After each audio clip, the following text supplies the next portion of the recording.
What's coming in this video can't be missed by anyone. There are rumors shaking things up in DC, and we're about to unveil news that's going to change the game for our matchup against the Cardinals. Can you imagine what a star QB thinks about facing off against his former coach? That's what's at stake for the Commanders' rival, and the tension is through the roof. But that's not all, because we've got good news for one of our key players who's been on the mend. Yes, you heard that right. Right before taking on the Cardinals, an undeniable starter just got the green light from the Docs, and this could be exactly what we need to clinch the W. Who is it? What does this mean for the team? Don't go anywhere, because in just a sec, we'll spill all the details. Lastly, our defensive coordinator has spoken loud and clear about what some critics think of our secondary. In particular, one safety is in the hot seat.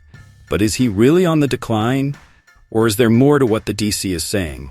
Here's why we shouldn't lose faith in a key piece of our defense. So, you know what to do. Hit that subscribe button now. Stick around until the end, because I promise this is going to leave more than a few folks speechless. And remember, hail to the Redskins. Look at this, Commanders Nation. Because what I'm about to tell you can't wait. The team is rolling with all the momentum after beating the Bengals. But what happens when injuries start knocking at the door, just as things are starting to click? I ask you, are we ready for a game without two of our key players? Let me tell you this. Austin Ekeler and Clelin Ferrell won't be on the field this weekend, and that completely changes the landscape. Now, let me ask you something. Can we win without Ekeler? The guy is one of our offensive engines, the one who brings balance to the attack, and losing him to a concussion is a tough blow. There's no denying that, and when you throw in the fact that our star pass rusher Clelin Ferrell won't be playing either due to a knee injury, we've got a mountain to climb. I believe the team has the depth to overcome this, but the reality is the job just got a lot harder, right? Now, I ask you, is Jaden Daniels ready to carry this team on his shoulders without Ekeler and with an offensive line that's been struggling? But not all news is bad, folks. The injury report brought us something positive. Finally, some good news. Emmanuel Forbes Jr. is back. Yes, sir, our CB will be available for the game against the Cardinals. And not only that, Quan Martin is back at 100%, which means our secondary gets a boost. This is huge because, let's be real, the defense is key to containing the Cardinals. Now, I'll tell you this. With Forbes and Martin on the field, we have the tools to handle Arizona's aerial attack. But is it enough?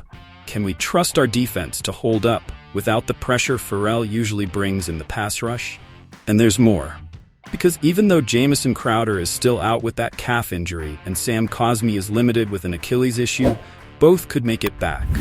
We could have Cosmi protecting Daniels, but how ready will he be? And if Crowder keeps missing practice, what impact does that have on our passing game? Let me say this. We can't just rely on Daniels to work magic. We need all our players at their best. Now, I want to be clear with all of you.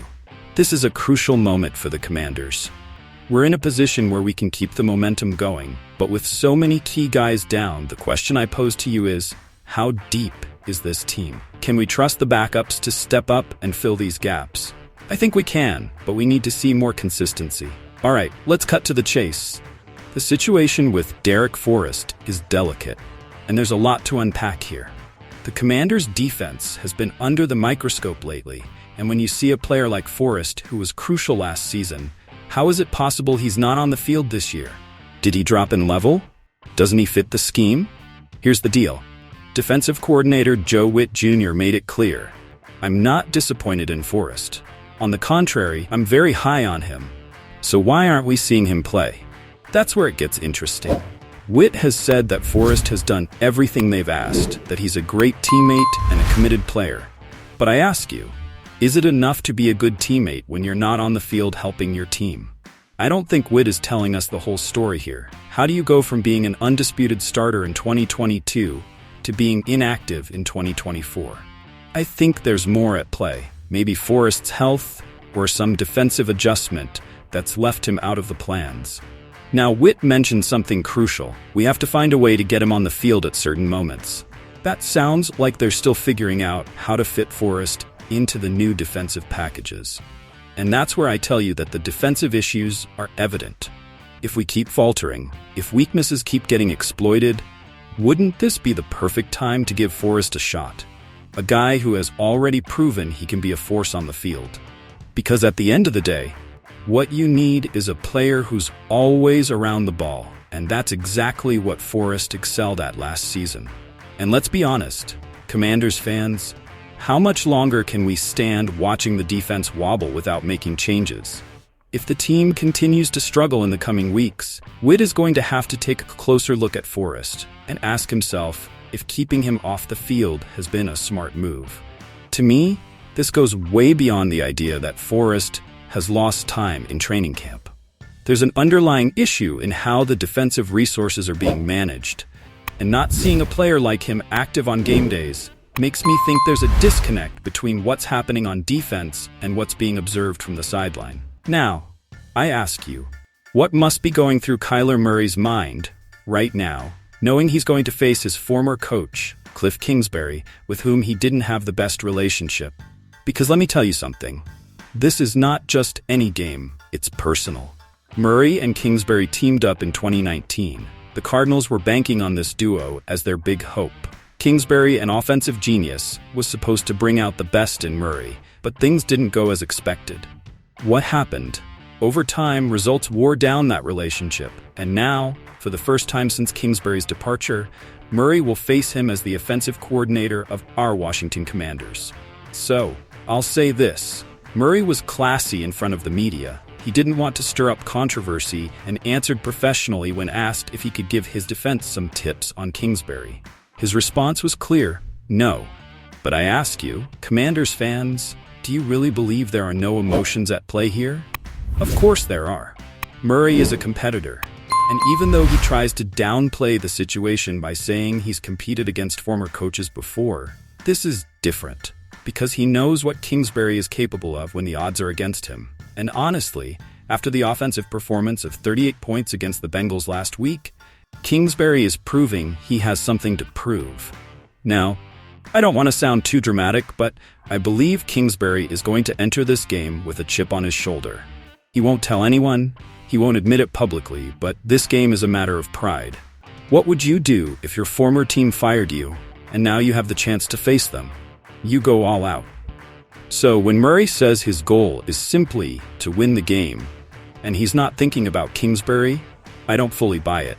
Because this is not just any game, it's a clash between two people who have history, and that history didn't end well. Now Kingsbury, for his part, has maintained the same professional stance. He hasn't come out swinging or throwing shade, but let me tell you something. The offense he's created with the Commanders this year is something entirely new. He himself said, this is year 1 of the Commanders' offense, not year 5 of the Cardinals. Clear as day, right? He doesn't want anyone comparing him to what he did in Arizona. And this is where things get interesting.